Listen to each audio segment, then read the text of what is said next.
Hey everyone, this is Daryl Christopher coming at you from Ottawa, Ontario, Canada, and I'm creating this video to begin a discussion. I know a lot of you on YouTube are also into comic books, and we do talk, and we definitely watch each other's videos, and we learn from one another. And as you know, comic books began in the Golden Age. They got revitalized in the Silver Age, and the last great age was the Bronze Age, which ended in the 80s.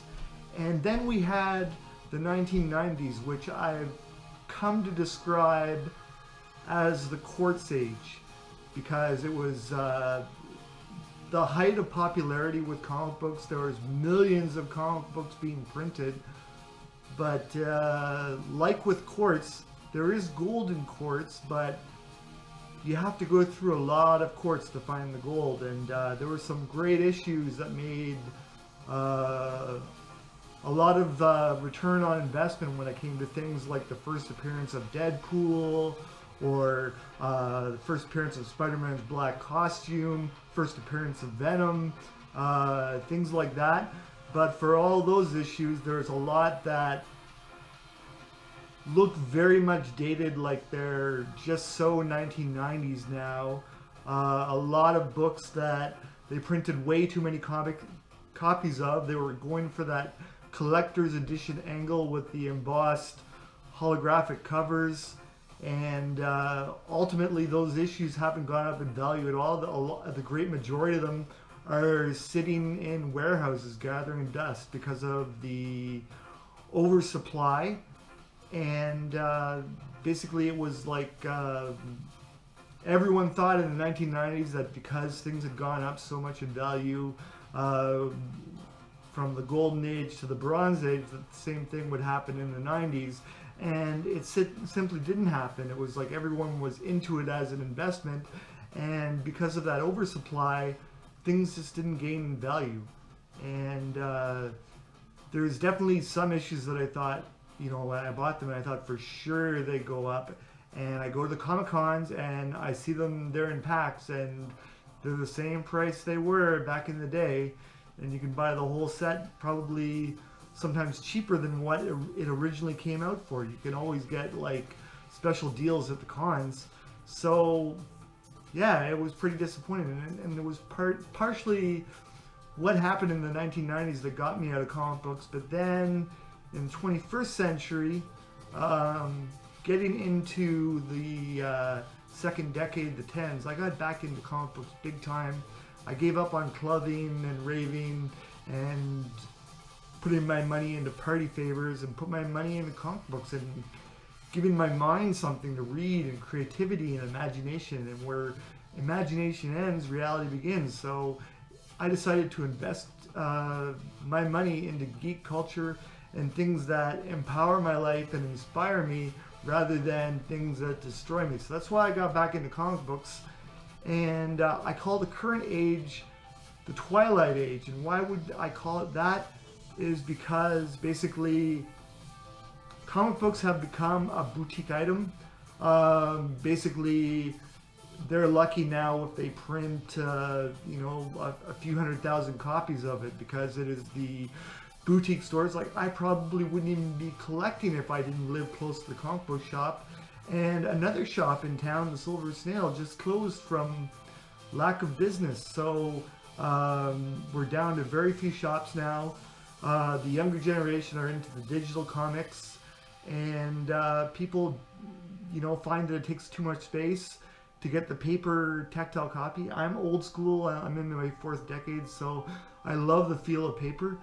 And but I don't believe comic books are going to end for a second. Like, the people that are buying are dedicated, loyal.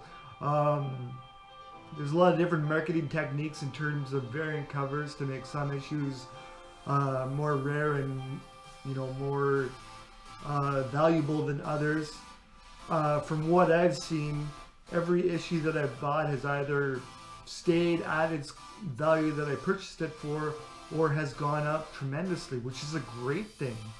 And you know, like, I think now with things like YouTube, there's more discussion about what's going on in comic books. When they have events like Secret Wars, it becomes a big thing that everyone talks about and shares in, rather than just going to the shop. In the age before the internet, you might talk to a stranger by chance, but now the world talks with one another. Interconnection is existence. So yeah, I call it the age of the Twilight Age. Like vinyl, it's a boutique item now. Comic books are hanging on. They're not going to die, but it's definitely on life support. And I think that the Renaissance age will come for comic books when paper, a new style of paper becomes invented, where it is both having electromagnetic properties as well as holographic properties. So when you buy a comic book in the future, you not only have that reading component, but you also have an energy component and a holographic component to bring it to life. I don't think as much that the comic book necessarily needs to go in the animated direction. That's what we have movies for. Comic books are meant to be read in an audio-visual format and in a static animated format. So I think great things are going to come in the future that are going to make comic books better than ever. It will happen. The technology will come. I think for now it's great that there's more people than ever that are into Comic-Cons and collecting. I think a lot of people are collecting digitally, but for people like me, the old school, we're keeping comic books alive, supporting our local shops, and buying paper issues. I think if you want to learn more about the history of comic books, this documentary is an excellent place to learn. I highly recommend it for any comic book lover to get your hands on this.